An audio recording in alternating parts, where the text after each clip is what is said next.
Welcome to only IAS. स्वागत है आप सभी लोगों का प्रीलिम बूस्टर न्यूज डिस्कशन में। आज 6 मई 2022 है, तो आइए देख लेते हैं कि ऐसे कौन से इंपॉर्टेंट आर्टिकल्स हैं जो आज हमें कवर करने हैं। हमारा फर्स्ट आर्टिकल सीडीआरआई के बारे में है, that is coalition for disaster resilient infrastructure. Coalition for disaster resilient infrastructure यानी कि सीडीआरआई ने अभी हाल ही में यूएस एड के साथ एक पार्टनरशिप करी है। यूएस एड का फुल फॉर्म है United states agency for international development, और इस कोलैबोरेशन या पार्टनरशिप के साथ ही एक कॉन्फ्रेंस आयोजित किया गया, that is international conference on disaster resilient infrastructure. ये जो फॉर्मेशन रहा सीडीआरआई का, बेसिकली हम सीडीआरआई के बारे में बात कर रहे हैं। हाल फिलहाल में बनी संस्था है, बहुत पुरानी संस्था नहीं है। 23 सितंबर 2019 को इस संस्था को बनाया गया। Multi stakeholder global partnership है, मतलब कई सारे स्टेक होल्डर्स इसमें शामिल होते हैं, जैसे कि कई सारी सरकारें, यूनाइटेड नेशंस की एजेंसीज या प्रोग्राम्स, कई सारे multilateral banks, private sector, academic और नॉलेज इंस्टीट्यूशंस। तो कई सारे स्टेक होल्डर्स सीडीआरआई में एक साथ आते हैं। जो सीडीआरआई है इसे नेशनल गवर्नमेंट्स ही मैनेज करती हैं, जहाँ पे नॉलेज को जनरेट भी किया जाता है और डिजास्टर रेजिलियंस के संबंध में या उसके रिलेटेड जो इंफ्रास्ट्रक्चर है उसके संबंध में हम डिफरेंट एस्पेक्ट पर बातचीत करते हैं। डिजास्टर रेजिलियंस का मतलब ये होता है कि अगर कोई डिजास्टर आने की संभावना है तो उसको हैंडल करने या सहने की क्षमता कितनी आपने डेवलप कर रखी है, दैट इज डिजास्टर रेजिलियंस। इसका जो सेक्रेटेरिएट है वो न्यू दिल्ली में है। मार्च 2021 के मुताबिक 29 मेंबर्स हैं सीडीआरआई में, जिसमें 22 तो नेशनल गवर्नमेंट्स हैं, 7 ऑर्गेनाइजेशंस हैं जिन्होंने सीडीआरआई को ज्वाइन कर रखा है। बात करते हैं इस कॉन्फ्रेंस के बारे में जिसको अभी हाल ही में आयोजित किया जा रहा है, international conference on disaster resilience infrastructure. ये कॉन्फ्रेंस है, ये एक एनुअल इंटरनेशनल कॉन्फ्रेंस है जिसे सीडीआरआई किसी अन्य एंटिटी के साथ पार्टनरशिप करके लॉन्च करती है, तैयार करती है। तो अभी तो देखिए ये यूएस एड की पार्टनरशिप के साथ हो रहा है ना। हमारा जो नेक्स्ट आर्टिकल है वो गवर्नर और प्रेसिडेंट की पार्डनिंग पावर के बारे में है। सेंट्रल गवर्नमेंट ने कुछ समय पहले अभी सुप्रीम कोर्ट से ये कहा कि आप राजीव गांधी जी के असैसिनेशन केस में जो भी लोग कन्विक्ट हैं उनकी जो मर्सी प्ली है उस पर कोई डिसीजन मत दीजिए, आप इंतजार कर लीजिए। प्रेसिडेंट इस मामले को देख लेंगे, जांच पड़ताल लेंगे, उसके बाद आपको जो कहना होगा वो कहिएगा। यहां पर सुप्रीम कोर्ट ने कहा कि नहीं भाई देखो ये तो सही नहीं है। सुप्रीम कोर्ट ने इस पर अपनी असहमति जताई और उन्होंने अपनी असहमति का कारण भी बताया। राजीव गांधी जी की हत्या की गई थी इलेक्शन कैंपेन के दौरान 1991 में। उस हत्या में 6 आरोपी बनाए गए थे और उसके बाद उन्हें सजा भी हुई। उन 6 आरोपियों में 4 लोगों को मौत की सजा सुनाई गई थी, फांसी की, और 2 लोगों को उम्र कैद की। हालांकि बाद में 4 के चारों लोग जिनकी फांसी की सजा थी उसे उम्र कैद में बदल दिया गया था। उसमें एक जो मामला है, अभी बात चल रही है कि इन सभी लोगों को पार्डन कर दिया जाए, माफ कर दिया जाए। लगभग 30-31 साल सभी लोग जेल में बिता चुके हैं। एक जो इंडिविजुअल थे उनका नाम पेरारीवलन था। वो काफी ज्यादा कॉन्ट्रोवर्शियल कैरेक्टर रहे इस पूरे मामले में, क्योंकि उनके खिलाफ कुछ खास सबूत थे नहीं। उनके पास या उनके खिलाफ जो आरोप थे वो महज इतने थे कि वो जो बॉम्ब ब्लास्ट किया गया था जिसमें राजीव गांधी जी की मृत्यु हुई, उसमें जो बैटरी इस्तेमाल की गई थी वो इन्होंने खरीदी थी। हालांकि इन्होंने जो अपना कन्फेशन दिया था उसके अलावा इसका कोई सबूत नहीं था, और कन्फेशन में इन्होंने ये स्वीकार नहीं किया था कि वो बैटरी जब इन्होंने खरीदा था तो इनको पता था कि उसका इस तरीके से इस्तेमाल होगा। इन्होंने कहा था कि उन्हें नहीं पता था कि इसका इस तरीके से इस्तेमाल होगा। इनके बयान को मैनिपुलेट करके इनको आरोपी बनाया गया। 2014 में सीबीआई के एक ऑफिशियल ने इस बात को एक्सेप्ट भी किया। तो उसके बाद तो ऐसा महसूस होने लगा कि ये जो इंडिविजुअल है ये तो कन्विक्ट थे ही नहीं, मतलब इनको सजा नहीं होनी चाहिए थी, बट हुई। तो इस बात ने भी जोर पकड़ा कि इन्हें पार्डन कर दिया जाए। जब इन सभी लोगों के पार्डन का मामला तमिलनाडु के गवर्नर के पास गया तो उन्होंने इस मामले को सुना नहीं। काफी लंबे समय तक वो मामला वहां पे पेंडिंग रहा। वहां की सरकार ने, तमिलनाडु की सरकार ने तो ये बोल दिया कि आप पार्डन कर दीजिए, लेकिन गवर्नर ने 2 साल तक इस मामले को अटका के रखा और बाद में इसे प्रेसिडेंट को ट्रांसफर कर दिया। बोला कि ये मामला हम नहीं देखेंगे, ये मामला प्रेसिडेंट देखेंगे। तो जो एक कंट्रोवर्शियल वाला पॉइंट है वो ये है कि क्या स्टेट के गवर्नर के पास ये राइट है कि जब उनके पास कोई मर्सी प्ली गई है तो वो उसे खुद ना हियर करके या खुद उस पर डिसीजन ना देके, जबकि उन्हें स्टेट गवर्नमेंट ने ऐसा बोला हो कि आप ये डिसीजन दे दीजिए, वो उसे प्रेसिडेंट के पास भेज दें। तो जो पॉइंट ऑफ कंट्रोवर्सी है राइट नाउ वो यही है कि क्या गवर्नर को ऐसा करना चाहिए, और अगर उन्होंने किया है तो क्या वो सही है। सुप्रीम कोर्ट ने यह कहा कि देखिए यहां पे क्वेश्चन ये है ही नहीं कि जो यहां पे प्रेसिडेंट हैं वो इस मामले को सुनेंगे नहीं सुनेंगे या वो अपना जजमेंट देंगे, उसके बाद हम इस मामले पर कुछ भी कहना है तो वो कहें। यहां पॉइंट कुछ और है। यहां पे पॉइंट ये है कि क्या गवर्नर के पास ये अथॉरिटी है कि जो उनके पास मर्सी प्ली आई है वो उसे खुद ना हैंडल करके प्रेसिडेंट को भेज दें, जबकि स्टेट की गवर्नमेंट ने उनको ये कह दिया हो कि आप इसे इस तरीके से हैंडल कर लीजिए। देखिए आर्टिकल 161 कॉन्स्टिट्यूशन का ये कहता है कि गवर्नर बाउंड है एड एंड एडवाइस को लेकर जो काउंसिल ऑफ मिनिस्टर्स की उनको मिलती है, और इस केस में तो वहां के स्टेट गवर्नमेंट ने बोल दिया था कि आप पार्डन कर दीजिए, बट उन्होंने किया नहीं, क्योंकि उसमें टाइम लिमिट नहीं दी गई है कि जो एडवाइस उनको दी गई है वो एडवाइस उन्हें कितने समय में हैंडल करनी है। तो इसीलिए उन्होंने एडवाइस मिलने के बाद भी 2 साल तक उस मामले को अटका के रखा और फिर उसे प्रेसिडेंट के पास भेज दिया। तो पहला मामला यह है कि जब ये कहा गया है कि आपको एड एंड एडवाइस पे काम करना है, तो फिर आपने उस पर वर्क क्यों नहीं किया और फिर उसे प्रेसिडेंट के पास भेज दिया, क्या ये सही है? तो गवर्नर प्राइमा फेसिया अथॉरिटी रखते ही नहीं है कि वो ऐसी प्ली को प्रेसिडेंट के पास ट्रांसफर करें। अगर गवर्नर डिसएग्री भी करते हैं कैबिनेट के डिसीजन को लेकर, तो उनके पास ये अधिकार है कि वो उसे रिकंसिडरेशन के लिए वापस भेज दें, ये नहीं कि वो उसे प्रेसिडेंट के पास भेज दें। तो ये पूरी कंट्रोवर्सी अभी चल रही है, ये कंट्रोवर्सी अभी सुप्रीम कोर्ट के पास है। सरकार यही बोल रही थी कि आप प्रेसिडेंट को इस मामले को हैंडल कर लेने दीजिए, उसके बाद जो आपको कहना होगा कहिएगा, और सुप्रीम कोर्ट कह रहा है कि नहीं, ये मामला कुछ और है, यहाँ पे मामला प्रेसिडेंट का नहीं है, मामला गवर्नर का है कि गवर्नर ने ये जो किया है ये सही है कि नहीं है। तो ये पूरी कंट्रोवर्सी अभी चल रही है।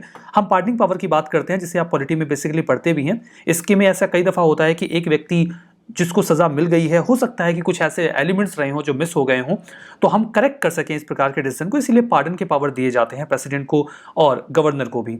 तो जो पार्डनिंग पावर है प्रेसिडेंट की वो आर्टिकल 72 और जो गवर्नर की है वो आर्टिकल 161 के तहत हैंडल की जाती है। जो स्कोप है पार्डनिंग पावर के प्रेसिडेंट का वो बहुत ज़्यादा वाइड है कंपैरिजन टू द गवर्नर।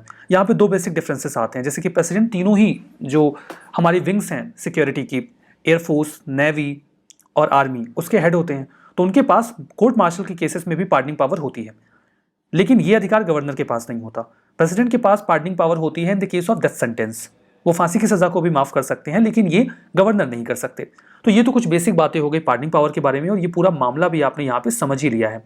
ये देखिए जानकारी है प्रारंभ 1 जो कि 2023 का आपका फाउंडेशन कोर्स है। इस कोर्स को अगर आपको एक्सेस करना है तो इसके कई बेसिक एलिमेंट्स होंगे, जैसे कि वीडियो लेक्चर्स, टेस्ट सीरीज और स्टडी मटेरियल। एक कंबाइंड कोर्स आपके लिए प्रिपेयर हो जाता है, जिसे एक्सेस करके आप 2023 की तैयारी बढ़िया तरीके से कर सकते हैं। इस संबंध में आपको कोई जानकारी चाहिए तो ओनली आईएएस का जो कॉन्टैक्ट नंबर आपके पास अवेलेबल है, आप उस पर कॉल कर सकते हैं या फिर मेल भी कर सकते हैं। आगे बढ़ेंगे, देखेंगे अगला आर्टिकल जो कि ग्लोबल रिपोर्ट और फूड क्राइसिस 2022 के बारे में है। इसे अभी हाल ही में रिलीज किया गया। तो पहला सवाल तो ये बनता है कि इस रिपोर्ट को रिलीज कौन करता है। As you know, reports and all पे क्वेश्चन लगभग हर साल पूछ लिए जाते हैं। तो इस रिपोर्ट को रिलीज करता है global network against food crisis. ये एक अलायंस है, एक इंटरनेशनल अलायंस, जिसमें United Nations, European union, governmental और नॉन गवर्नमेंटल एजेंसीज एक साथ मिलकर फूड क्राइसिस को हैंडल करने की कोशिश करते हैं। फोकस एरिया कुछ ऐसी कंट्रीज पर होता है, ऐसे रीजन्स पे होता है जहां पे जितनी फूड नीड है उनकी रीजनल या नेशनल लेवल की कैपेसिटी उतनी फूड को जनरेट करने की है नहीं, वो कम है। ऐसे देशों को संज्ञान में लेकर इस फूड क्राइसिस को इवैल्यूएट करते हैं। क्या निकल के आया? 193 मिलियन लोग हैं 53 देशों में जो इस प्रकार की फूड इनसिक्योरिटी फेस कर रहे हैं 2021 में, और ये 2020 की तुलना में ज़्यादा है। 53 देश यानी कि 53 कंट्रीज ऐसी हैं जहाँ पे फूड प्रॉब्लम बहुत ज़्यादा है, और इनमें कुछ देश बहुत ही ज़्यादा अफेक्टेड हैं, जैसे कि democratic Republic of Congo, Ethiopia, Yemen और अफगानिस्तान। यहाँ पे फूड क्राइसिस मैसिव है। हमारा नेक्स्ट आर्टिकल वीनस के बारे में है। मून और मार्स पर सक्सेसफुल मिशन भेजने के बाद इसरो प्लान कर रहा है कि वो वीनस पे अपना एक स्पेस क्राफ्ट भेजेंगे जो इसके चारों ओर चक्कर लगाएगा और हमें देगा बहुत सारी जानकारी सोलर सिस्टम के इस हॉटेस्ट प्लैनेट के बारे में। हमें जानकारी मिलेगी इसके सल्फ्यूरिक एसिड क्लाउड के बारे में भी, जो कि काफ़ी मिस्टीरियस बना हुआ है। बात करते हैं वीनस की। सोलर सिस्टम में ये दूसरा ग्रह है, लेकिन ये गर्म बहुत ज़्यादा है, जबकि कायदे से तो मरकरी को ज़्यादा गर्म होना चाहिए। लेकिन वीनस के गर्म होने का सबसे बड़ा कारण है वो ये है क्योंकि इसके एटमॉस्फेयर में कार्बन डाइऑक्साइड की मात्रा बहुत ज़्यादा है, जिसकी वजह से जो हीट इसके एटमॉस्फेयर में जाती है वो ट्रैप हो जाती है और ये greenhouse gas effect create करता है। And that is the reason कि ये सबसे ज़्यादा गर्म प्लैनेट है। तीसरे नंबर पे अर्थ, उसके बाद मार्स, और फिर यहाँ पे आता है एस्ट्रॉइड बेल्ट। उसके बाद जुपिटर, सैटर्न, यूरेनस और नेपच्यून जो आपके सोलर सिस्टम का पार्ट है। इसका नाम जो रोमन गॉडेस ऑफ लव हैं और ब्यूटी हैं उनके नाम पे रखा गया है, और ये हमारे सोलर सिस्टम का दूसरा ग्रह है। यहाँ पर देखिए ये हॉटेस्ट प्लैनेट है, हाई कॉन्सेंट्रेशन जो कार्बन डाइऑक्साइड का है उसकी वजह से, ये तो हमने बात कर ली। और ये दूसरा सबसे ब्राइटेस्ट ऑब्जेक्ट है जो हमें आसमान में चांद के बाद दिखाई पड़ता है। दैट इज द रीजन कि ये पहला ग्रह था जिसे 2nd सेंचुरी BC में ही इंसानों ने खोज लिया था और समझ लिया था कि ये ग्रह है, कोई तारा नहीं है। जो सोलर सिस्टम है उसमें वीनस और यूरेनस तो ऐसे ग्रह हैं जो कि क्लॉकवाइज घूमते हैं, बाकी एंटी क्लॉकवाइज घूमते हैं। वीनस में जो एक दिन होता है वो वहाँ के 1 साल से लंबा होता है, क्योंकि वो सूर्य के चारों ओर जल्दी चक्कर लगा लेता है अपनी ऑर्बिट पर एक चक्कर लगाने की तुलना में। ये अपने ऑर्बिट पे, अगर आप अर्थ डेज की तुलना में बात करेंगे तो 243 दिनों में ये अपने ऑर्बिट पे एक चक्कर लगाता है, अपने एक्सिस पे, I will say not orbit, अपने एक्सिस पे एक चक्कर लगाता है। और जबकि ये 224 दिनों में ही सूर्य के चारों ओर एक चक्कर लगा लेता है। तो ये तो मामला हो गया वीनस का। हमारा जो नेक्स्ट आर्टिकल है वो सिगला बैक्टीरिया के बारे में है। सिगला बैक्टीरिया अभी हाल ही में निकल के आया है कि जो केरला के कसरगोड डिस्ट्रिक्ट में एक फूड पॉइजनिंग का मामला चल रहा है, जिसमें 50 से ज़्यादा लोग बीमार पड़ गए, एक बच्ची की मौत भी हो गई। तो वो सिगला बैक्टीरिया की वजह से हुआ, सिगला बैक्टीरिया की वजह से हुआ। तो ये मामला निकल के आया। सिगला बैक्टीरिया एक इन्फेक्शन कॉज करता है जिसे सेगलोसिस बोलते हैं। ये एक प्राइमरी कॉज है डायरिया का। इसके अलावा जैसे सबसे ज़्यादा तो डायरिया रोटा वायरस की वजह से होता है। उसके बाद जो दूसरा बेसिक रीज़न होता है वो सिगला बैक्टीरिया होता है।